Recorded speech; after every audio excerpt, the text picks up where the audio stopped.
குறள் விளக்கம். பால் பொருள். இயல் அரசியல். அதிகாரம் கல்வி. குறள் 396.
மணல் கிணற்றில் தோண்டும் அளவுக்கு நீர் ஊறும்.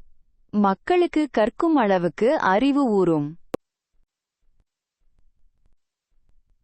To the extent that you dig a sandy well, the water springs forth. To the extent that you learn, wisdom flows forth.